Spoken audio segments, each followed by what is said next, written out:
guys, this is J.C. Smith here. So I told my husband that I needed to get the carpet cleaned in the truck. And so he got the grate all out with the water tank and lifted it up. Hooked it up to the little pressure washer and decided to pressure wash the carpet. So, yeah, it's a little different than how I would do it, but this is pretty bad carpet though. Excuse me.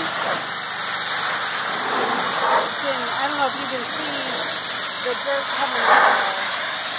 Excuse me, it's allergy season. So, yeah, the dirt is just coming right out though. I mean, it's a good idea.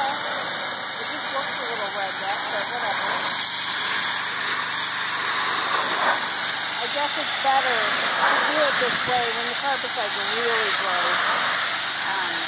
Then you use your carpet cleaner. It'll take forever. So,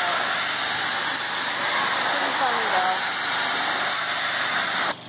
You having fun? It's working. Yeah, I think you're having fun.